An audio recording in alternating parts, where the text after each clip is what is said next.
وذكر فإن الذكرى تنفع المؤمنين.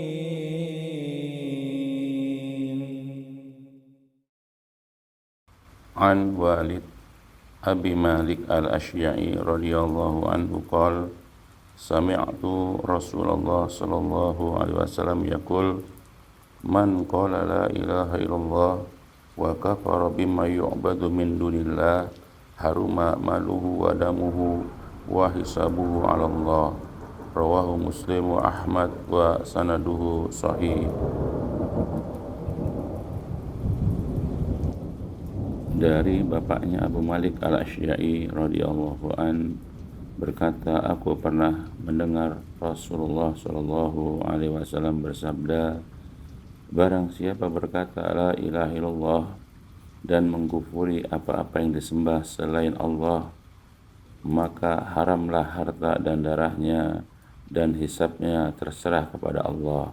Hadis riwayat Muslim dan Ahmad dan sanadnya sahih. Fawaid, yaitu beberapa faidah dari hadis ini. Yang pertama, terdapat kewajiban bagi umat manusia untuk mengucapkan kalimat tauhid, yaitu mengucapkan kalimat la ilaha illallah, karena ucapan tersebut dapat memasukkan pengucapnya ke dalam agama Islam, dan ucapan tersebut juga adalah merupakan kuncinya surga. Yang kedua, siapapun hamba yang mengucapkan kalimat tauhid tersebut, hendaklah ia berusaha memahami maknanya, benar dari dalam hatinya, ikhlas dan yakin dalam mengucapkannya, tunduk dan menerima akan ketetapannya, berusaha mencintai kalimat tersebut sepenuh hatinya, dan wajib menjauhi apapun yang disembah selain dari Allah Jalla wa'ala. Yang ketiga, hal terpenting sesudah mengucapkan kalimat tauhid adalah mengingkari dan mengkufuri apapun yang disembah selain dari Allah Azza wa Jalla. Namun hal ini banyak tidak diketahui oleh mayoritas kaum muslimin. A'udzu billahi minasyaitonir rajim. Faman yakfur bit-taghuti wa yu'min billahi faqad istamsaka bil urwatil wuthqa la infisama laha wallahu sami'un alim. Maka barang siapa yang ingkar kepada tagut dan beriman kepada Allah, maka sesungguhnya ia telah berpegang kepada buur tali yang amat kuat yang tidak akan putus, dan Allah Maha mendengar lagi Maha mengetahui. Yang keempat, tagut adalah segala sesuatu yang disembah atau diibadahi selain dari Allah Jalla Jalaluh. Maka hamba muslim yang bertauhid, niscaya ia tidak menyembah penghuni kubur, tidak mendatangi dan mempercayai para dukun, tidak akan mengkultuskan para kiai, tidak percaya dengan jimat, jampi-jampi atau ilmu pelet, tidak akan menjalankan aturan para pemimpin yang menyelisihi ajaran Islam, dan lain sebagainya. Yang kelima, jika seorang hamba sudah mengucapkan kalimat tauhid dan mengingkari tagut, maka haramlah harta dan darahnya, yaitu hartanya tidak boleh diambil dan dirampas, dan darahnya tidak boleh diteteskan dan ditumpahkan, kecuali dengan cara dan sebab yang benar. Sedangkan hisab dan perhitungannya terserah kepada Allah Jalla Jalaluh.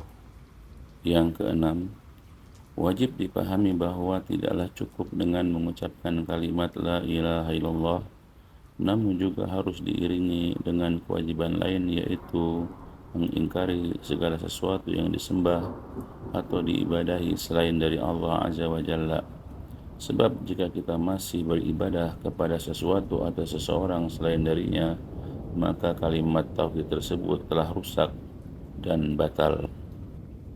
Yang ketujuh, banyak dalil di dalam Al-Quran dan hadis-hadis sahih yang menggandeng antara perintah beribadah kepada Allah Jalla Jalaluh dengan larangan berbuat syirik kepadanya. Hal tersebut menunjukkan bahwa kita tidak hanya diperintah untuk beribadah kepadanya saja, tapi juga kita dilarang dari mempersekutukannya atau berbuat syirik kepadanya. Yang kedelapan, tidak akan sempurna peribadatan kepada Allah Jalla wa'ala jika tidak diiringi dengan menanggalkan dan meninggalkan perbuatan syirik kepadanya. Apalagi perbuatan syirik kepada Allah Azza wa Jalla merupakan salah satu penggugur dan pembatal keislaman, sebagaimana telah diketahui dalam ilmu tauhid yang banyak dilalaikan dan tidak dipahami oleh kaum muslimin. Wa'budullaha wa la tusyriku bihi syai'a, dan sembahlah Allah dan janganlah kalian mempersekutukannya dengan sesuatu pun atau berbuat syirik kepadanya.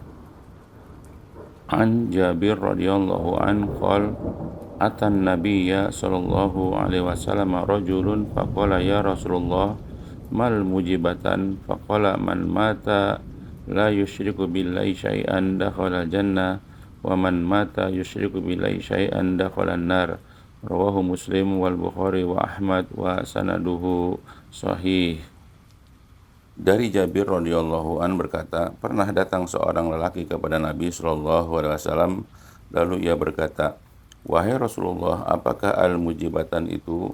Beliau menjawab, barang siapa yang mati dalam keadaan tidak mempersekutukan sesuatu dengan Allah, maka dia akan masuk surga.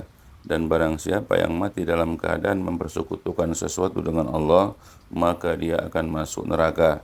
Hadis riwayat Muslim, Al-Bukhari dan Ahmad, dan sanadnya sahih. An Abdullah bin Mas'ud radhiyallahu an qala sami'tu Rasulullah sallallahu alaihi wasallam yaqul man mata yusyriku billahi syai'an dakhala an-nar wa qultu ana wa man mata la yusyriku billahi syai'an dakhala jannah. Rawahu Muslim wal Bukhari sanaduhu sahih. Dari Abdullah bin Mas'ud radhiyallahu an berkata, aku pernah mendengar Rasulullah SAW bersabda, barang siapa yang mati dalam keadaan mempersekutukan sesuatu dengan Allah atau berbuat syirik, maka dia masuk neraka. Aku berkata, barang siapa yang mati dalam keadaan tidak berbuat syirik kepada Allah, maka dia masuk surga. Hadis riwayat Muslim dan Al-Bukhari, dan sanadnya sahih. An Abi Dzarrin qala ataitu Nabiyya sallallahu alaihi wasallam wa huwa naim alaihi saubun abyad summa ataituhu fa idza huwa naim summa ataituhu wa qad istayqaza fajalastu ilaihi faqala ma min abdin qala la ilaha illallah summa mata ala dhalik illa dakhala jannah. Qultu wa in zana wa in saraqa qala wa in zana wa in saraqa.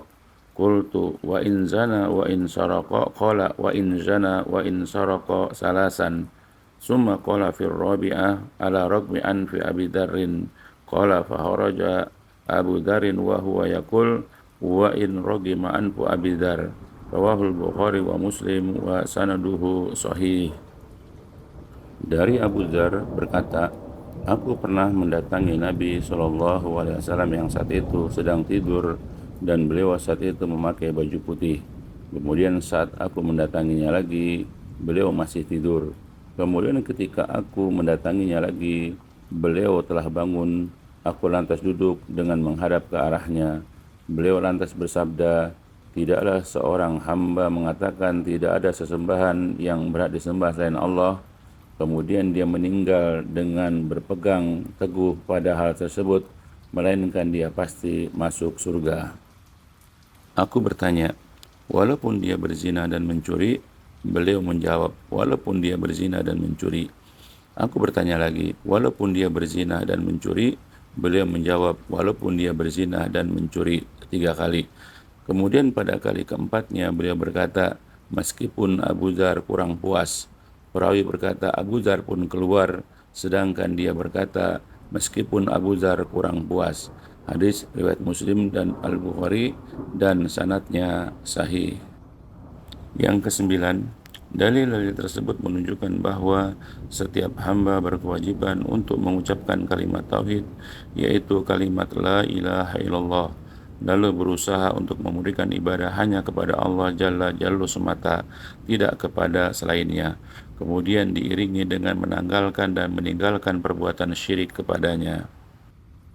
Yang ke-10, oleh sebab itu, setiap hamba muslim diharamkan untuk berbuat syirik, semisal mendatangi penghuni kubur untuk meminta sesuatu, mendatangi dukun, mengkultuskan para kiai dan orang-orang soleh, ngalap berkah dan syafaat kepada mereka, percaya dan memakai jimat, jampe-jampe, dan ilmu pelet, dan lain sebagainya. Yang ke-11, lalu jika hamba muslim tersebut bertauhid dan tidak berbuat syirik, maka darah dan hartanya haram, yaitu ia tidak boleh dilukai atau bahkan dibunuh, dan juga harta bendanya tidak boleh diambil, apakah dicuri, ditipu, dirampas, dan sebagainya. Bahkan kemuliaan dan kehormatannya tidak boleh dirusak dengan cara difitnah dan digibah. Yang ke-12, dan hamba muslim tersebut kelak akan masuk ke dalam surga yang penuh dengan kenikmatan, meskipun waktu masih hidup di dunia ia pernah melakukan perbuatan dosa semisal mencuri, berzina, minum khamar, dan yang semisalnya. Hal ini adalah merupakan bentuk keutamaan tauhid bagi setiap muslim.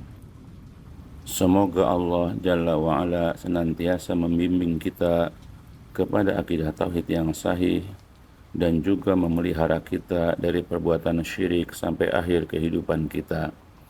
Karena kita wajib mengawali hidup kita dengan tauhid, mengisi kehidupan kita dengan tauhid, dan berakhir kehidupan kita juga dengan bertauhid. Amin ya rabbal alamin. Barakallahu fiikum.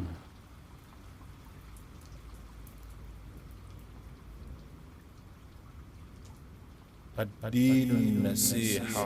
قلنا لمن يا رسول الله؟ قال لله ولكتابه ولرسوله ولأئمة المسلمين وعامتهم.